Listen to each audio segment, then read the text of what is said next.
Menteri ini kok kejam benar sama buruh. Bengis benar dengan buruh. Kalau sama pengusaha, kok berangkulan benar gitu. Melindungi benar. Jangan terlalu kejam lah dalam membuat aturan itu. Dan angka PHK akibat pandemi COVID-19 masih terasa, belum bangkit. Hotel-hotel itu, maskapai penerbangan, travel, perusahaan-perusahaan padat karya itu masih terpukul. Itu bisa dilihat dari tingkat hunian bagi industri pariwisata, tingkat kedatangan wisatawan. Kalau di industri manufaktur bisa dilihat belum direkrutnya karyawan kontrak dan karyawan outsourcing. Jangan terlalu kejam lah dengan buruh itu, Menteri Tenaga Kerja. Dan pemerintah, kami minta Bapak Presiden Jokowi menegur menteri, ganti aja Menteri Tenaga Kerja itu. Dia menteri pengusaha, bukan Menteri Tenaga Kerja. Kami meminta Bapak Presiden Jokowi secepatnya mengganti Menteri Tenaga Kerja.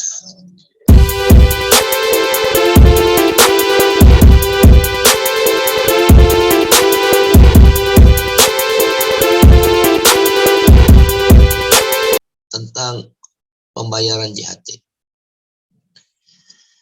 Keputusan Menteri Tenaga Kerja atau Peraturan Menteri Tenaga Kerja nomor 2 tahun 2022 terkait pembayaran manfaat jaminan hari tua atau JHT, di mana pada intinya manfaat JHT bagi buruh yang ter-PHK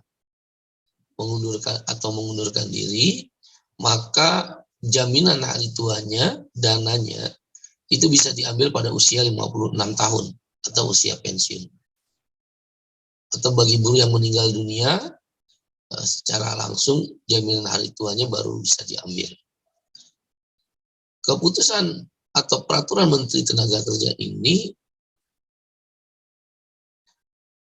ditolak keras oleh KSPI dan buruh Indonesia. Bahkan terkesan ya, bagi kami para buruh, ini Menteri Pengusaha atau Menteri Tenaga Kerja tidak bosan-bosannya, tanda petik, menindas dan bertindak tanpa hati dan pikiran dalam membuat peraturan Menteri Tenaga Kerja. Kita baru saja dihajar atau dihantam dengan PP Peraturan Pemerintah nomor 36 tahun 2021 tentang pengupahan. Di mana dalam sejarah dunia, saya kan ILO governing body, dalam sejarah dunia, kecuali lagi perang, ya, lagi perang dan depresi yang dalam, seperti tahun 1920-an, di Amerika maupun dataran Eropa, tidak pernah kenaikan upah minimum itu di bawah inflasi. Inilah menteri yang tidak tepat pada posisinya. Sehingga kebijakan-kebijakannya ngawur dan bersifat, ya sekali lagi bersifat menindas buruh. Bukan sebagai Menteri Tenaga Kerja, jadi Menteri Pengusaha. Dalihnya pasti demi menyelamatkan perusahaan-perusahaan dan menjaga keseimbangan. Itu dalih yang selalu dislogankan oleh kapitalis, kaum pemilik modal. Bukan dalih dari seorang menteri yang menaungi perburuhan atau ketenaga kerjaan. PP nomor 36 tahun 2021 tentang pengupahan yang menghajar, menghantam, menindas kaum buruh, di mana tidak ada sejarah dunia kenaikan upah di bawah inflasi. Bahkan kalaupun ada kenaikan, rata-rata sekitar Rp1.250 per hari, setengah dari harga toilet. Sekarang yang kedua, lagi-lagi Menteri Tenaga Kerja menghantam, menghajar, menindas kaum buruh dengan keluarnya Peraturan Menteri Tenaga Kerja nomor 2 tahun 2022 tentang pembayaran JHT. kami yakin yang ketiga dan seterusnya, yang keempat, kelima, dan seterusnya, keenam, dan seterusnya, Menteri Tenaga Kerja akan mengeluarkan secepatnya tentang outsourcing seumur hidup. Dengan dalih turunan dari Undang-Undang Cipta Kerja.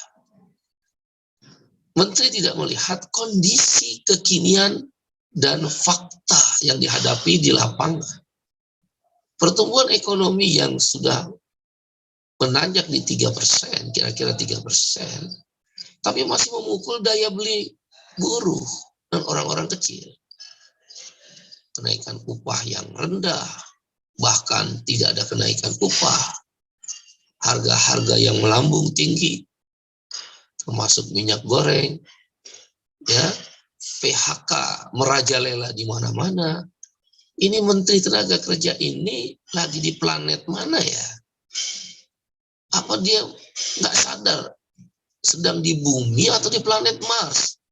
Atau di planet Neptunus, Merkurius, Saturnus yang nggak ada penghuninya ini Menteri. Ini kondisi ekonomi secara pertumbuhan sudah mulai membaik. Tetapi secara daya beli atau purchasing power sedang terpukul. Kok keputusannya tidak membumi gitu. Ya, tentang upah yang menghantam daya beli. Nah, yang kedua, JHT ini, jaminan hari tua, ini pegangan buruh kalau dia ter-PHK. Menteri ngitung nggak angka-angka itu berapa PHK yang sedang terjadi di Republik ini? Atau dia mengeluarkannya untuk planet Mars, Saturnus, Merkurius itu? JHT itu pertahanan terakhir buruh, pekerja, karyawan, yang mereka ter-PHK akibat pandemi COVID-19 yang sampai hari ini meningkat kembali, Omikron. Mudah-mudahan tingkat kematiannya rendah dan bisa secepatnya ditanggulangi oleh pemerintah. PHK itu masih tinggi angkanya. Nah, ketika ter-PHK, andalan para buruh adalah tabungan buruh sendiri yang kita kenal dengan JHT. Menteri ini tahu nggak kalau buruh di PHK pada saat kondisi sekarang, kemudian JHT-nya tidak bisa diambil karena harus menunggu usia pensiun 56 tahun, terus makan apa buruhnya, pekerjanya tuh makan apa? Oh, ada JKP, jaminan kehilangan pekerjaan. Tidak semua buruh akan mendapatkan JKP. Karena jaminan kehilangan pekerjaan belum bisa berjalan. Karena belum ada peraturan pemerintah dan keputusan menterinya. Terus mau makan apa? Menteri ini kok kejam benar sama buruh. Bengis benar dengan buruh. Kalau sama pengusaha, kok berangkulan benar gitu. Melindungi benar.